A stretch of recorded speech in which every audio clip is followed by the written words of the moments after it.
പുതിയൊരു വീഡിയോയിലേക്ക് എല്ലാവർക്കും സ്വാഗതം. ഇന്നത്തെ വീഡിയോ ഞങ്ങൾ സിനിമ കാണാൻ പോയിട്ടുണ്ടായിരുന്നു. അതിനെ പറ്റിയാണ്. സൗദിയിലെ തിയേറ്റർ സ്റ്റാർട്ട് ചെയ്തത് ഏകദേശം കോവിഡിന് തൊട്ട് മുമ്പാണ്. അന്നേരം കോവിഡ് വന്നതിന് ശേഷം പിന്നെ തിയേറ്റർ ക്ലോസ് ചെയ്തു.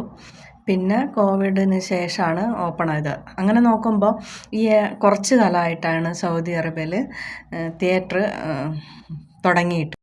പുലർച്ചെ 1:45 ഞങ്ങൾ പോയ ഷോ. അത് ജോലിയെല്ലാം കഴിഞ്ഞ് ആ സമയത്താണ് ഫ്രീ ആവുക. അതുകൊണ്ടാണ് ആ സമയത്ത് പോയത്. അതുകൊണ്ട് തന്നെ മാളിലാണെങ്കിലും ആൾക്കാർ കുറവായിരുന്നു. ഇതാണ് കേട്ടോ ടിക്കറ്റ്, നമ്മളെ ബില്ല് മാതിരി. ഇപ്പം നാട്ടിലിങ്ങനെയാണോ എന്നറിയില്ല. എന്നിട്ട് നമ്മളവിടെ നിന്ന് ടിക്കറ്റ് എടുത്ത് കഴിഞ്ഞിട്ട് തിയേറ്ററിലേക്ക് കയറുന്ന അവിടെ സ്കാൻ ചെയ്യണം. അവിടെ ആളുണ്ടാവും. ഈ ഭാഗത്തു കൂടെയാണ് ഇപ്പോൾ കാണിക്കുന്ന ഈ ലെഫ്റ്റ് സൈഡ്, അതിലൂടെയാണ് തിയേറ്ററിലേക്ക് കയറേണ്ടത്. പിന്നെ ഇങ്ങേ സൈഡിൽ നിന്നാണ് ടിക്കറ്റ് എടുക്കേണ്ടത്. അവിടെ തന്നെ നമുക്ക് ആവശ്യമുള്ള പോപ്കോൺ അങ്ങനത്തെ എല്ലാ സാധനങ്ങളും ഉണ്ട്. അവിടെ നിന്ന് അതൊക്കെ വാങ്ങിച്ച് ഇപ്പുറത്ത് വന്ന് അവിടെ നിന്ന് സ്കാൻ ചെയ്ത് അവിടെ ഒരാൾ വരും, അവിടെ ഉണ്ടാവും, അവർ സ്കാൻ ചെയ്ത് തരും. എന്നിട്ട് ഉള്ളിലേക്ക് കയറുക.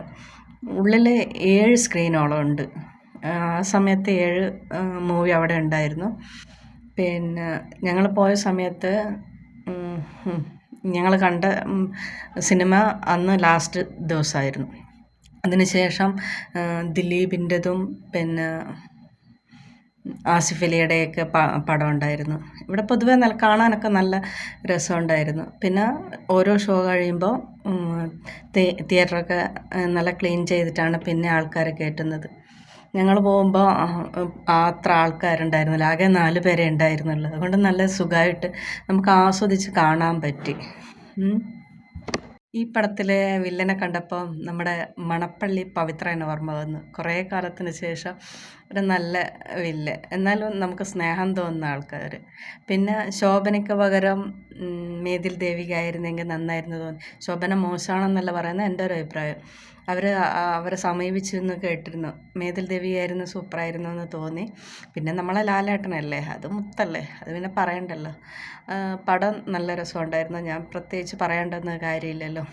പിന്നെ പടമൊക്കെ കഴിഞ്ഞ് ഞങ്ങൾ വീട്ടിൽ, ഇപ്പം തന്നെ നിങ്ങൾക്ക് ഏകദേശം പടം ഏതാണെന്ന് മനസ്സിലായിട്ടുണ്ടാവും.